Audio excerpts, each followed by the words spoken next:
So hello and welcome to this channel again, this is Shaurya Awasthi. और आज हम बात करेंगे लीड कोड की एक इजी लेवल प्रॉब्लम जो कि है number of one bits. So basically इस प्रॉब्लम में क्या है, इस प्रॉब्लम में हमें एक बाइनरी फॉर्म में एक नंबर दिया हुआ है, तो हमें काउंट करना है उसमें वन कितनी बार आया है। ठीक है, तो बेसिकली हमें बाइनरी फॉर्म से वंस काउंट करने हैं। और यहाँ पे जो फंक्शन हमें दिया है जिसके अंदर हमें इम्प्लीमेंट करना है अपना कोड, उस फंक्शन में अनसाइंड इंट जो कि गारंटी करता है 32 बिट का हमारा इनपुट आएगा हर बार। ठीक है, तो बेसिकली इनपुट हर बार 32 बिट का ही आएगा और हमें रिटर्न करना है कितने, उसमें वन है। फॉर एग्जांपल यहाँ पे ये हमारा एक इनपुट गिवन है जो कि 32 बिट का है और इसमें तीन वंस हैं, तो हमने यहाँ पे आउटपुट में 3 रिटर्न कर दिया और वो स्ट्रिंग फॉर्मेट है जो कि 32 बिट का ही होगा। ओके, सो हम बात करते हैं इसको वाइट बोर्ड पे, देखते हैं कैसे सॉल्व करेंगे। सो बेसिकली यहाँ पे n इज इक्वल्स टू ये इनपुट में गिवन है और आउटपुट हमारा 3 आ रहा है। ठीक है, तो लेट अस सपोज हमारा जो सॉल्व फंक्शन है, ठीक है, यहाँ पे कुछ भी, यहाँ पे कुछ और दिया हुआ है, यहाँ पे हेमिंग वेट दिया हुआ है। चलो हम सॉल्व फंक्शन लेते हैं। तो लेट अस सपोज यहाँ पे सॉल्व फंक्शन n के लिए कॉल हुआ, इसमें हमें 32 बिट का एक बाइनरी स्ट्रिंग गिवन है। ठीक है, उसके बाद हमारा जो n है वो ये है। तो हम सॉल्व फंक्शन के अंदर इम्प्लीमेंट क्या करेंगे, अगर हम n का एंड करवा दें एक के साथ, यानी n and one is equals to, check करो इस केस में वन आ रहा है, n को अगर एक से एंड करवाएंगे तो एक एक, जब दो दो तरफ वन वन होता है तो एंड गेट हमको वन रिटर्न करता है। ठीक है, तो वन आ जाएगा। ठीक, तो यहाँ पे आंसर में एक प्लस वन हो गया, यानी एक एक है हमारे पास। अब इसको हमको एलिमिनेट करना पड़ेगा यहाँ से क्योंकि ये काउंट हो चुका है। ठीक, तो इसको एलिमिनेट करने के लिए हमने क्या किया, हमने अगेन फंक्शन को कॉल किया और उसको एक राइट शिफ्ट कर लिया। ठीक है, तो फंक्शन को हमने राइट शिफ्ट कर लिया। अब हमारी एन की वैल्यू कितनी हो जाएगी, जो हमने फंक्शन में जो हमने इस बार बाइनरी स्ट्रिंग पास की है उसको हमने एक राइट शिफ्ट कर लिया, तो हमारा अब जो एन की वैल्यू होगा, ठीक है, तो हमारी अब एन की वैल्यू चेंज हो जाएगी। और वो कैसे चेंज होगी तो देखते हैं। राइट शिफ्ट में लेफ्ट साइड से एक जीरो ऐड करेंगे और राइट साइड से एक वन कम कर देंगे। ठीक है, तो अभी जो कि है ये जिस वन पे हम ऑपरेट कर चुके हैं वो वन वहाँ से एलिमिनेट हो चुका है। अगेन यहाँ पे फिर से हम सेम चीज़ें रन करेंगे। क्या, एक मिनट, अगेन हम यहाँ पे सारी चीज़ें फिर से रन करेंगे सॉल्व फंक्शन के अंदर। ठीक है, एक मिनट, अगेन हम इसमें करेंगे एन एंड वन, और ये एन एंड वन करने से हमारा यहाँ पे वन ऑपरेट होगा और आंसर में वन आएगा, तो आंसर में फिर से एक बार प्लस वन हो जाएगा। ठीक है, क्योंकि यहाँ पे इसका रिजल्ट वन आएगा।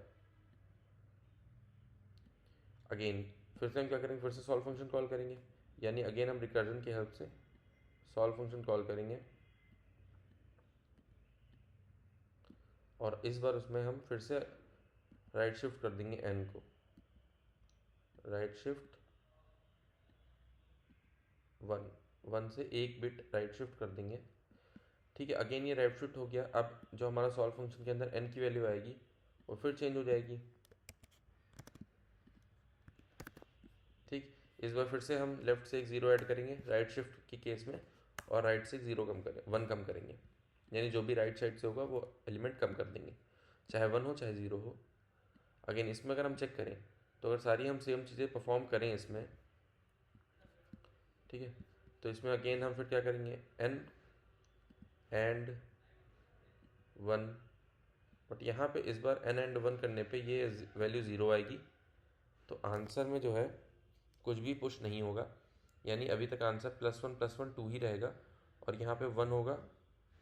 जब वन के साथ इसको ऐड करेंगे तो आंसर हमारा ज़ीरो आएगा। ठीक है, अगेन हम सॉल्व फंक्शन कॉल करेंगे, हम सॉल्व फंक्शन कॉल करेंगे और इस बार अगेन हम फिर से राइट शिफ्ट करके उसमें पास कर देंगे एन को एक बिट से। ठीक है, फिर से राइट शिफ्ट कर देंगे। ठीक, सिमिलरली हम यहाँ पे अगर चेक करें तो अब एन की वैल्यू जो है हमारी वो यहाँ से फिर हम एक ज़ीरो इधर से ऐड करेंगे और लास्ट एलिमेंट कम कर देंगे। ठीक है, तो अगर हम यहाँ से देखें ये प्रोसेस हमारा चलता रहेगा और हम सारे वन काउंट कर लेंगे।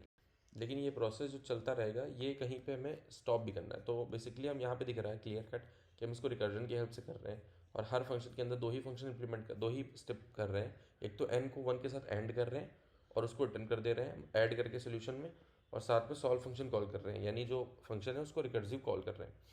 ठीक है, तो ये रुकेगा कब, हमको इसके लिए एक बेस केस बनाना पड़ेगा। तो अगर हम यहाँ पे देखें तो हम बेस केस तब बनाएंगे जैसे ही हमारा ऊपर ही चेक कर लें, हम जैसे ही सॉल्व फंक्शन में घुसें पहला स्टेप हमारा यही रहे कि हम यहाँ पे बेस केस लगा दें। और बेस केस क्या रखेंगे,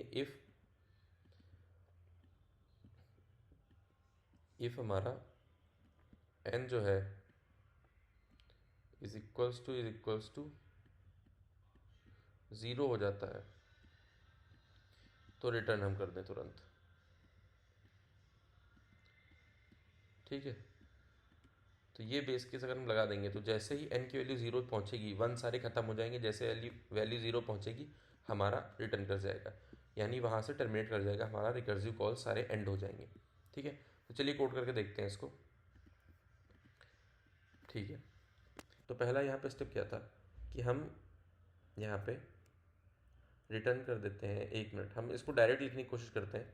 तो अगर मैं यहाँ पे लिखूँ रिटर्न, ठीक है, क्या करना था हमको, रिटर्न करते हैं हम एन एंड जो कि आंसर में प्लस हो रहा है, प्लस सॉन फंक्शन भी साथ ही में कॉल कर देते हैं, यानी सेम फंक्शन कॉल करके